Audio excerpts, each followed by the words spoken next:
قوتابیانی ئازیزی پۆلی 12 سڵاو مامۆستا ئەنوەر عوسمانتان لەگەرە جارێکی تریش لۆ باسکردنی بابەتێک لە بابەتەکانی پرۆگرامی پۆلی 12 ئەوڕۆ لە هەر لە مەذهبی ئەلواقعی دەقێکمان هەیە بە ناوی ئەلواقعیە فی الئەدەب الکوردی تامان ئەوە لە تەطبیقاتەکەیە بەڵام دەبی هەر شتێکی لێ شارەزایەکمان لێ هەبیتن نصك الواقعية في الأدب الكردي رياليزم لأدب كردي دقيقة إي دكتور عز الدين مصطفى رسول دقيقة إي تشيا طبعا توهم دقيق دبي ناوي نسرة كي بزاني دكتور عز الدين مصطفى رسول الوكو لكوتاي دقيقة نسرايا أو نصا أو دقا الواقعية في الأدب الكردي باسي تسمان لو دكا بزانين رياليزم نقل أوروبا نقل وڵاتانی عربي بزانین لەناو کوردا چۆن بووە جا لە مەقتەعیە کەم باسی ئەومان لۆ دەکا کەوا نووسەری ئەدیبی کوردیش دەقی واقعیانەی هەیە تێکەڵ بە کێشەکانی میلەتەکەی بووە بەشداری شۆڕشی کردیە دژایەتی زوڵمی کردیە دژایەتی ستەمی کردیە لە ڕوبەڕووبوونەوەکان دژی داگیرکەرانی کوردستان بەشدار بوونە هەروەها لە باسکردنی کێشەی جوتیاران لە دژی دەرەبەگەکان لە هەموو ئەو بابەتانە ڕۆڵیان هەبووە ڕۆڵی بەشداریکردن طبعاً واقعیەتیش چەندی ئینسان لە بابەتەکان تێکەڵ بیتن چەندی زیاتر بێتە خوارێ لە کۆشکە بەرزەکان و تێکەڵ بە کێشەی خەڵک بی ئەوەندە زیاتر ئەدەبەکەی واقعی دەبیتن سەبارەت بە مەقتەعی یەکەمیان باسی ئەو زۆرە شتانەمان لە بۆ دەکا بەڵام مەقتەعی دووەمیان کەوا باسی دەکا ئەدەبی واقعی بزانین کەنجێ بووە پرۆگرام کەنجێ بووە ڕێباز و تیۆرێکی دیاری کراو دەڵێتن بعد الحرب العالمية الثانية لپاشی زەنجی دووەمی جیهانی لپاشی زەنجی دووەمی جیهانی واقعیەت و ڕیالیزم بووە ڕێبازێکی ثابت و نەگۆڕی خاوەن قالب کەوا نووسەرانێک هاتن ملتزم بوون و پابند بوون بەو مەذهەب و بەو تیۆرەی ڕەگوڕیشەکانی ئەو ڕەگوڕیشەکانی واقعیەی کوردی لە چ وەردەگیرا لە ژیانی میلەتی کورد دووەمیان لە توراث و فۆلکلۆری قەدیمی کوردەواری سێمیان تجارب الأدب الواقعي عند الأمم الأخرى هروها سودشيان لأزموني ملتاني دورو برج وردقت كواتا شاعران ونوسراني واقعي رياليزم كرد سوديان لتدبيني بشتيان بس دبس بابتا كاين لتوردقت يكام جاني واقعي راستقيني ملتي كرد دوام أدبي فولكلوري قديمي رابردو ملتي كرد سيم أزموني ولاتاني دورو بار زۆر ئەو مەقتەعە دووبارە دەبیتەوە لێرە جارێکتر باز دەکەن لە پرسیارە وەڵامەکانیش ڕەخنەیان لە چ دەگرت طبعاً واقعی ئینتقادیشمان هەیە وەکو باسی دەکەین لە ناو میلەتی کورد واقعی ئیشتراکیشیان هەیە ئینتقادیەکان لە چ بوو ڕەخنەکان لە چ بوو زیاتر انتقد ڕەخنەیان لە چ دەگرت جوانب التأخر في حياة الشعب الكردي ڕەخنان لەلایەنی دواکەوتویی و نەفامی و نەزانی میلەتی کورد دەگرت نەخوێندەواری میلەتی کورد هەر ئەوەندە نەبوو ڕەخنەی بگرن بەڵکو حەفەزەه للقەضاء عەلەیها هانی ڕۆڵەی میلەتیشیان دەدا لەوەی زاڵ بن بەسەر چ بەسەر ئەو نەخوێندەواریە کەواتە ئیشتراکیانەش بیریان کردەوە تەنها واقعیانە نەبووە وإلى جانب الواقعية الانتقادية سزورا رياليزمك طبعا ما دزانين واقعية سيزوري هي طبيعي هي انتقادية اشتراكي هي بريزان واقعية انتقادي نها التناوم التيمة عفوا ما بسم واقعية طبيعي أو أمل الزولا أو اهتمام بغدة وبهرمونات وبعلم ددا أو نها التناوم التيمة أو هاتي تناو نوسرانو أديباني ملتي كرد سوتسوا يكميان الواقعية الانتقادية لەپاڵ واقعیە ئینتقادی واقعیەی ئیشتراکیش ڕۆڵی خۆی دیتیا لە ناو میلەتی کورد بە تایبەتی پاشی گەشە سەندن و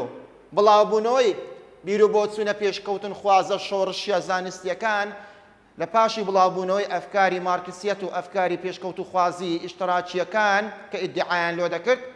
چەندی براو دەبەوە ئەوەندە زیاتر ئەدەبی ئیشتراکیش بڵاو دەبەوە و گەشەی دەکرد. ئەوە کەنجێ گوتمان بە تایبەتی لە پاشی جەنجی دووەمی جیهانی. ئێستا دێ باسی سمالۆ دەکا جیاوازی و هێڵی جیاوازی و جیاوازیەکان و فەرقەکانی نێوان واقعية انتقادي وواقعية اشتراكي، الخط الفاصل هيلي زياكاري. غير أن هناك يفصل بين الواقعيين الانتقاديين الكل والواقعيين الاشتراكي زياوازي لنيوان يعني أبو. أولون ما بس بيتشيا الأولون يعني الانتقاديون يعني الرخنة كان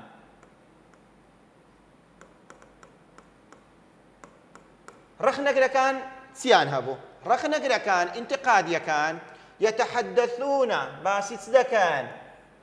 عن ماضي الأمة التليت زور باسي رابردو دكان زور باسي جاني رابردو ملت دكان أو ألف باء وينتقدون الحاضر رخنة لها مش تيجي استادقرن بهيج شوازه بجياني استاي ملتكي خوان رازينينا هردام رولي استانا بلام للرابردو دجين رولي استانا بلام نارازين لها مشتكانو هردلين خوزقم ببار سيميان يعني جيم يتمنون عودة ذلك الماضي وقوته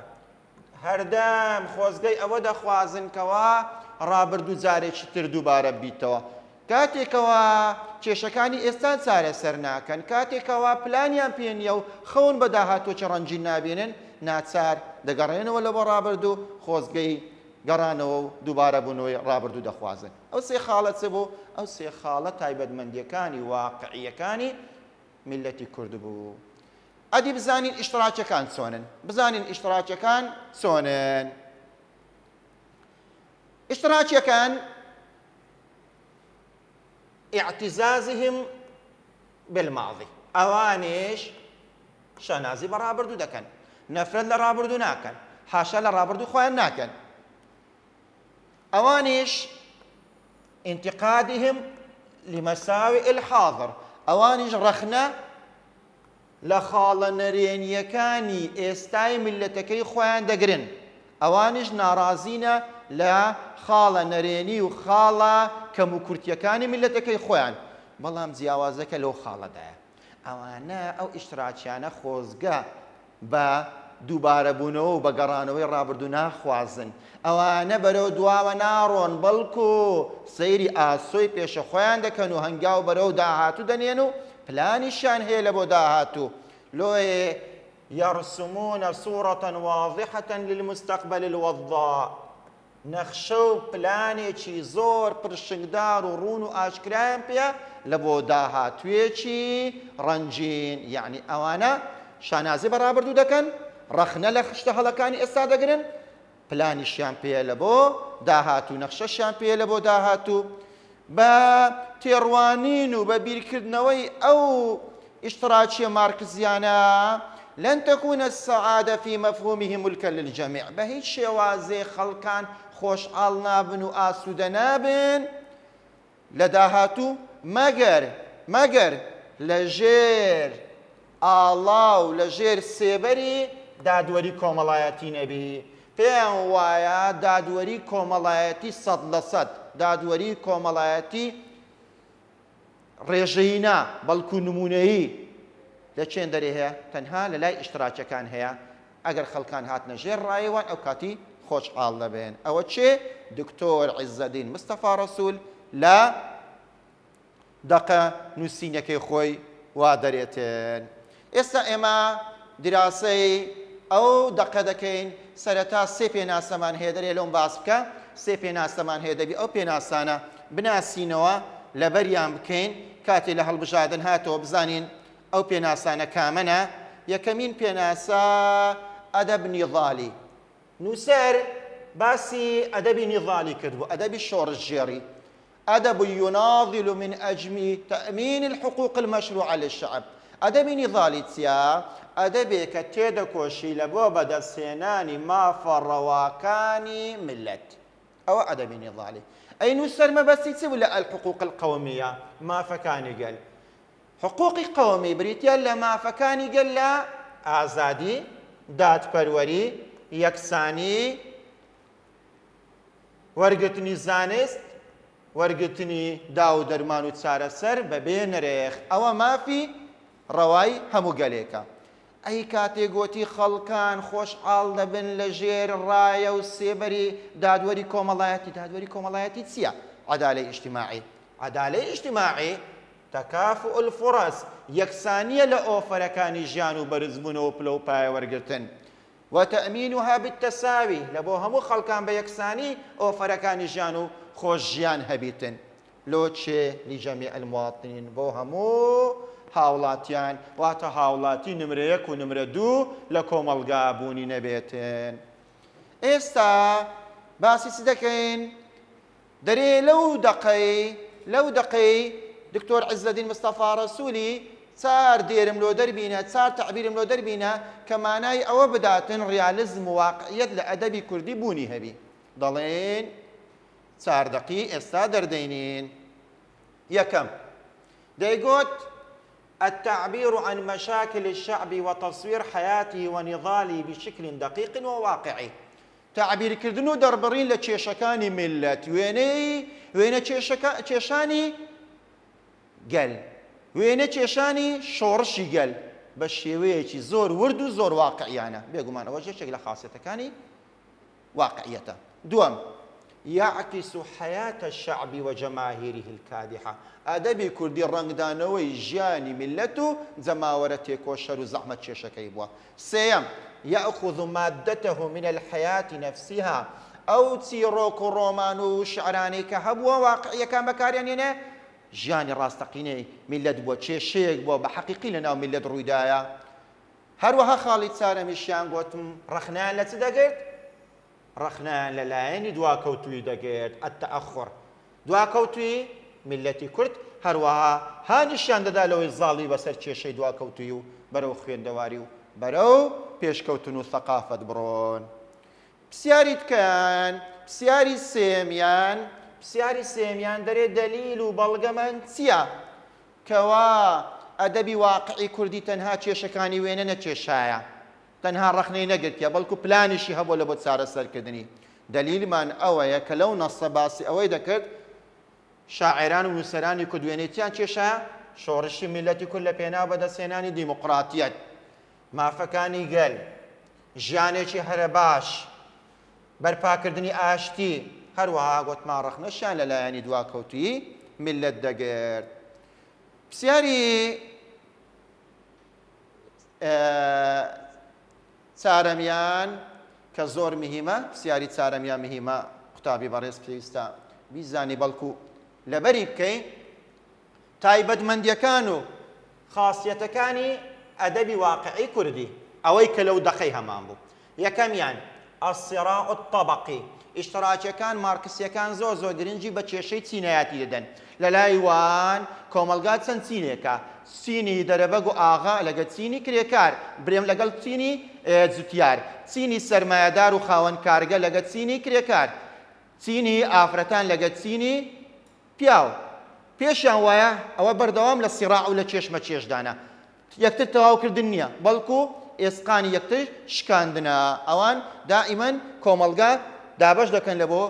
چین و باسی ڕوبەڕووبوونەوەی نێوان ئەو چینانە دەکەن. دووەمیان الاهتمام بالأدب الواقعي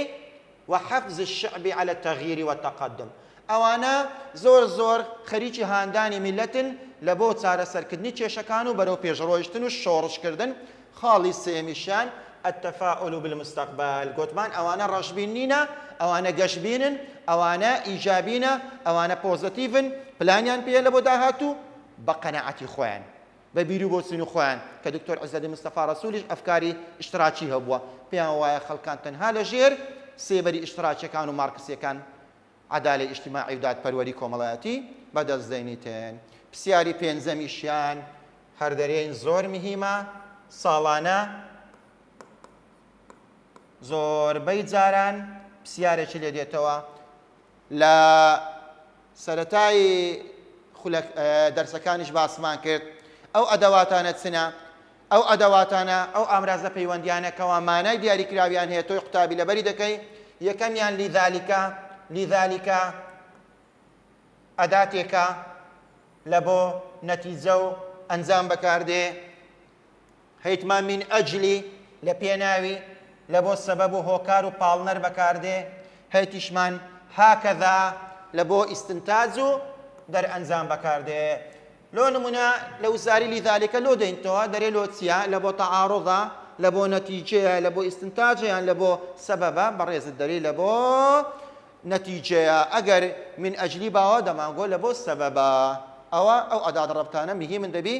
تۆی قوتابی لە بەریان بکەی پرسیاری تر پرسیاری شەشەمیشیان کە پرسیارێکی مهمە و لە وزاریش هاتۆ ئێمەی مامۆستا گرنگی پێ دەدەین ئەویش دەرێن هۆکار چییە ئەو مەقالەیە ئەو دەقە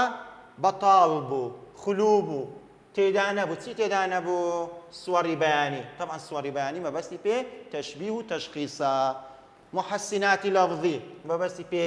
جناس و تەوازی و طباقە لۆ ئەوە بابەتە بەلاغیانی تێدا نەبوو وەڵامەکەشی زۆر ڕۆنە لأن غرض كاتبها التفسير چونکە نووسەر ئەو دەقە مەبەستی پێ ڕۆنکردنەوە بوو مەبەستی پێ توێژینەوە بوو مەبەستی پێ ڕۆمانسیەت نەبوو هەتا هەژان و هەتا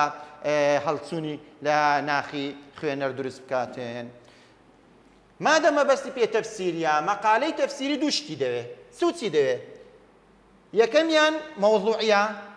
ئەو شتێکە باسی دەکا بە شێوەیەکی بابەتیانە باسی بکاتێن دووەمیشیان حیادی بێلایەنیانە پێویستە نووسەری واقعی دوو سیفەتی تێدابی یەکیان بابەتیانە بی زۆر لە بۆ خەیاڵ و لە بۆ میثالیەت نەڕوا دووەمیشیان بێلایەنانە بیتن گرنگی نادەین بە لایەنی هونەری بگرنگی نادەین بە سوەڕی بەیانی و بە محەسیناتی لەفظی و بەلاغە و ڕەوانبێژی و ئەو زۆرە بابەتانە دوا پرسیارمان دەڵێتن هەز ناکەی نووسەر دکتۆر عزەدین لەو دەقەی تووشی تەناقض و دژیەک بووە تووشی دژیەک بووە لەلایەکی نووسەر بە شێوەیەکی میثالیانە بە شێوەیەکی خەیاڵیانە نمونەیانە باسی مەذهبی ئیشتراکیمان لۆ دەکاتن کەوا عەدالەی ئیجتیماعی مطلق و سەد لە سەدی تێدایە لەلایەشکەش وەکو کەسێکی واقعیانە خۆی دەردەخاتن طبعا واقعیش ئەوەیەکەوە